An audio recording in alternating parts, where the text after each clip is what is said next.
আচ্ছা, সবাইকে স্বাগত আবার আমাদের নতুন একটি ব্লগে। আমরা যাচ্ছি শ্রীশৈলম, অন্ধ্রপ্রদেশ, মল্লিকার্জুন জ্যোতির্লিঙ্গ দর্শনে। ভ্রমণিকার পক্ষ থেকে আমাদের সমস্ত গেস্টরাই এসে উপস্থিত হয়েছে, সঙ্গে রয়েছে যথারীতি রজত। আমরা দুজনে যাচ্ছি শ্রীশৈলমে। আমাদের ট্রেন নাম্বারটা একটু রজত। 18047 আমরাবতী এক্সপ্রেস। ঠিক 11টা 10-এ ছাড়ছে 1 নম্বর প্ল্যাটফর্ম থেকে। আমরা এখন রয়েছি শালিমার স্টেশনে। আর কালকে আমরা নামছি ইয়েতে মার্কাপুরে রাত্রি। মোটামুটি শিডিউল রয়েছে 10:30, কিন্তু আমরা চাইছি যাতে ট্রেনটা একটু লেট করুক, কেননা আমাদের ওয়েট করতে হবে। কেননা আমাদের প্রথমবার শ্রীশৈলমে ওঠার জন্য 5টায়, তাহলে এতগুলো মানুষকে নিয়ে একটা ওয়েট করাটা, বুঝতেই পারছেন ট্রেন জার্নি করে মানুষের ওয়েট করার মানে ইয়েটা কমে যায়। তাই আমরা চাইছি ট্রেনটা একটু লেট করুক, যাতে আমরা এসির মধ্যে বেশিটা সময় কাটাতে পারি। সচরাচর আমরা চাই না, কিন্তু এক্ষেত্রে চাইছি আমরা ট্রেনটা লেট করুক।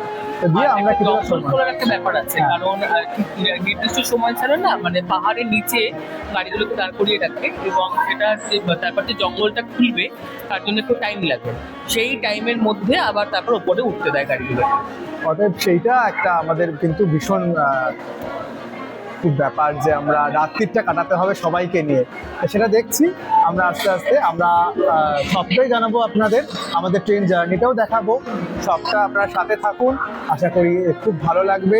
আপনারা আমাদের সঙ্গে দর্শন করুন মল্লিকার্জুন জ্যোতির্লিঙ্গ, যা দ্বাদশ জ্যোতির্লিঙ্গ দ্বিতীয় স্থানে অবস্থান করছে অন্ধ্রপ্রদেশের শ্রীশৈলমে। দেখা হচ্ছে আপনাদের সাথে আবার। আমরা ট্রেনে উঠে পড়েছি। AC sweater coach. ট্রেন মোটামুটি পরিষ্কার, মোটামুটি সবাই আমরা একই কোচে আছি, এপাশ ওপাশ ছড়িয়ে ছিটিয়ে। যেহেতু রাতের ট্রেন, কিছু করার নেই, সবাই বাড়ি থেকে আমরা খেয়ে এসেছি। শুধুমাত্র ট্রেনে ওঠার অপেক্ষা এবং উঠে চাদরটা বিছিয়ে শোয়ার অপেক্ষা। ট্রেন চলছে, কাল সকালে দেখা হবে। ওই দূরে দেখা যাচ্ছে চিল্কা।